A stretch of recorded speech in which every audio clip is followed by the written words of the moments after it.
Of Mice and Men by John Steinbeck. Chapter 1.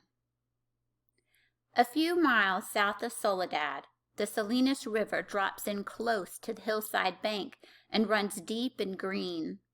The water's warm, too, for it has slipped twinkling over the yellow sands in the sunlight before reaching the narrow pool.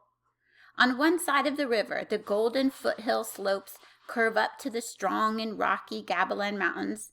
But on the valley side, the water's lined with trees, willows fresh and green with every spring, carrying in their lower leaf junctures the debris of the winter's flooding, and sycamores with mottled, white, recumbent limbs and branches that arch over the pool. On the sandy bank under the trees, the leaves lie deep and so crisp that a lizard makes a great skittering if he runs among them. Rabbits come out of the brush to sit on the sand in the evening, and the damp flats are covered with the night tracks of coons, and with the spread pads of dogs from the ranches, and with the split wedge tracks of deer that come to drink in the dark. There is a path through the willows and among the sycamores, a path beaten hard by boys coming down from the ranches to swim in the deep pool, and beaten hard by tramps who come wearily down from the highway in the evening to jungle up near water. In front of the low horizontal limb of a giant sycamore, there's an ash pile made by many fires. The limb is worn smooth by men who have sat on it. Evening of a hot day started the little wind to moving among the leaves.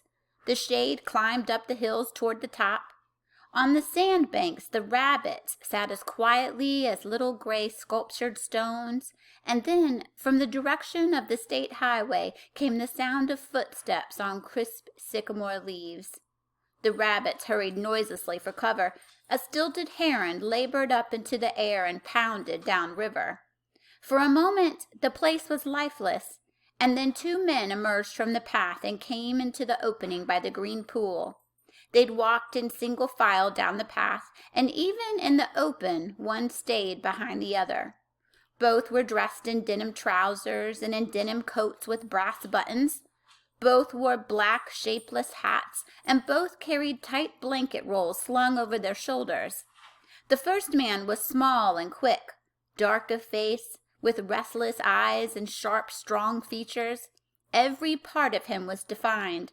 Small, strong hands, slender arms, a thin and bony nose. Behind him walked his opposite, a huge man, shapeless of face, with large, pale eyes, with wide, sloping shoulders, and he walked heavily, dragging his feet a little, the way a bear drags his paws. His arms did not swing at his sides, but hung loosely. The first man stopped short in the clearing, and the follower nearly ran over him.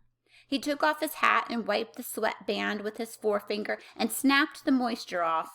His huge companion dropped his blankets and flung himself down and drank from the surface of the green pool, drank with long gulps, snorting into the water like a horse. The small man stepped nervously beside him. "Lenny!" he said sharply. "Lenny, for God's sake, don't drink so much!"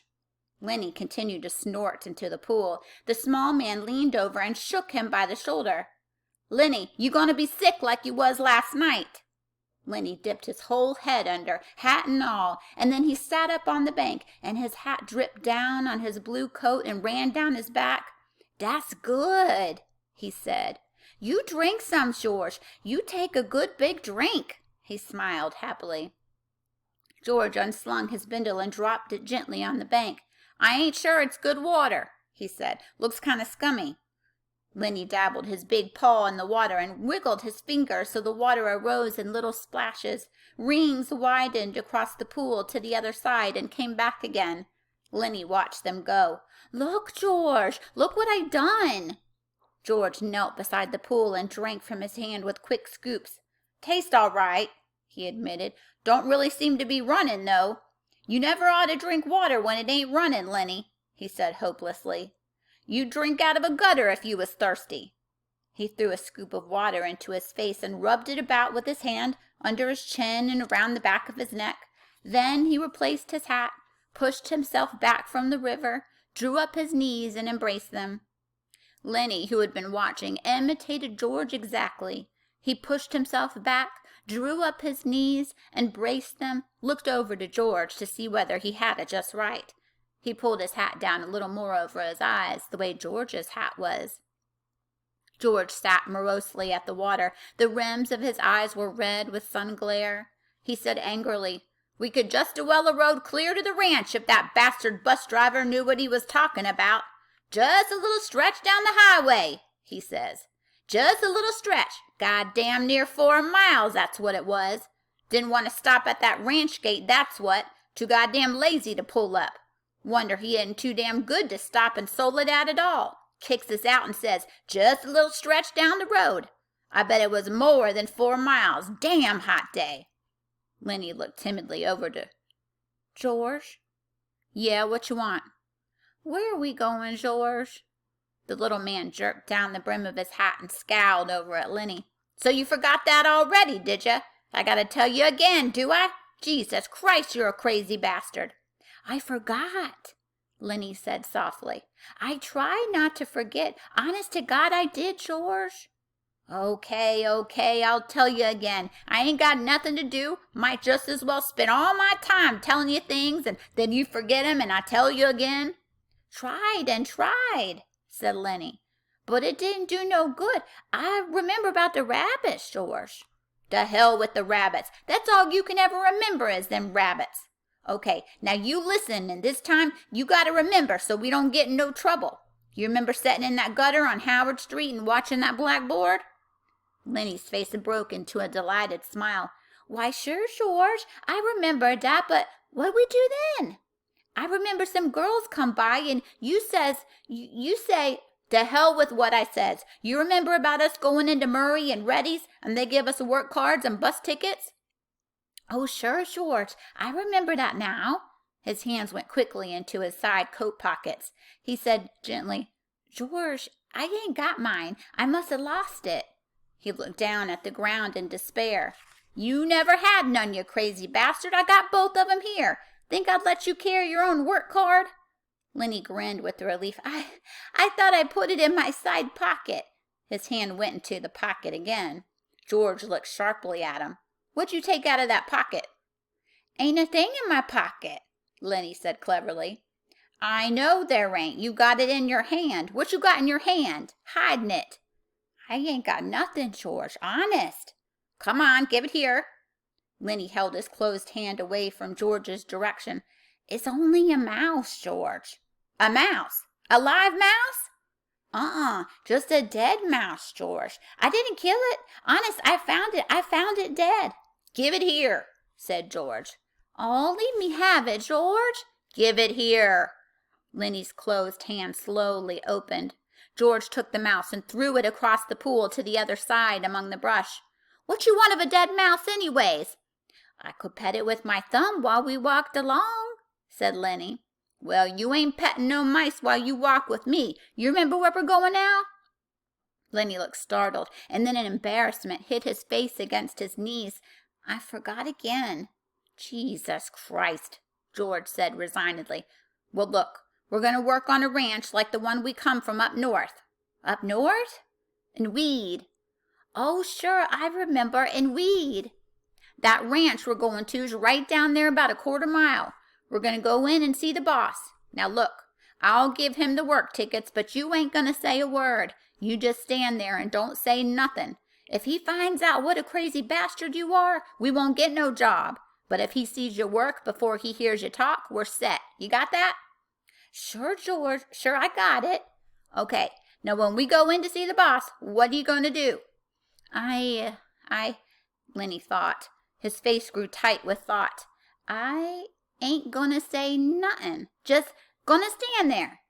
"Good boy, that's swell. You say that over 2-3 times so you sure won't forget it." Lenny droned to himself softly. "I ain't gonna say nothing. I ain't gonna say nothing. I ain't gonna say nothing." "Okay," said George, "and you ain't gonna do more bad things like you done in Weed, neither." Lenny looked puzzled. "Like I done in Weed?" "Oh, so you forgot that too, did you? Well, I ain't gonna remind you, fear you do it again." A light of understanding broke on Lenny's face. "They run us out of Weed," he exploded triumphantly. "Run us out hell," said George disgustedly. "We run. They was looking for us, but they didn't catch us." Lenny giggled happily. "I didn't forget that, you bet." George lay back on the sand and crossed his hands under his head, and Lenny imitated him, raising his head to see whether he were doing it right. "God, you're a lot of trouble," says George. "I could get along so easy and so nice if I didn't have you on my tail. I could live so easy and maybe have a girl." For a moment, Lenny lay quiet, and then he said hopefully, "We gonna work on a ranch, George." "All right, you got that, but we're gonna sleep here because I got a reason." The day was going fast now. Only the tops of the Gabilan Mountains flamed with the light of the sun that had gone from the valley. A water snake slipped along to the pool, its head held up like a little periscope. The reeds jerked slightly in the current. Far off toward the highway, a man shouted something, and another man shouted back. The sycamore limbs rustled under a little wind that died down immediately. "George, why ain't we going on to the ranch and get some supper? They got supper at the ranch." George rolled on his side. "No reason at all for you. I like it here. Tomorrow we're going to go to work. I seen thrashing machines on the way down. That means we'll be bucking grain bags, busting a gut. Tonight, I'm going to lay right here and look up. I like it." Lenny got up on his knees and looked down at George. "Ain't we going to have no supper?"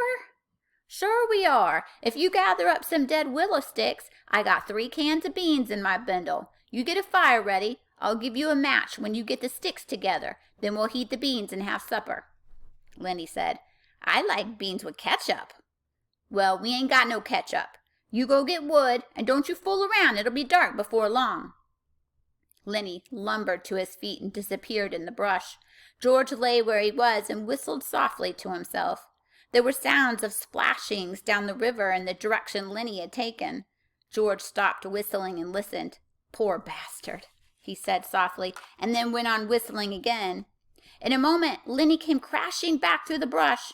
He carried one small willow stick in his hand. George sat up. "All right," he said brusquely. "Give me that mouse." But Lenny made an elaborate pantomime of innocence. "What mouse, George? I ain't got no mouse." George held out his hand. "Come on, give it to me. You ain't putting nothing over." Lenny hesitated, backed away, looked wildly at the brush line as though he contemplated running for his freedom. George said coldly, "You gonna give me that mouse or do I have to sock you?" "Give you what, George?" "You know goddamn well what. I want that mouse." Lenny reluctantly reached into his pocket. His voice broke a little. "I don't know why I can't keep it. It ain't nobody's mouse. I didn't steal it. I found it lying right beside the road." George's hand remained outstretched imperiously. Slowly, like a terrier who doesn't want to bring a ball to its master, Lenny approached, drew back, approached again.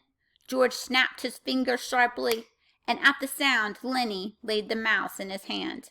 "I wasn't doing nothing bad with it, George, just stroking it."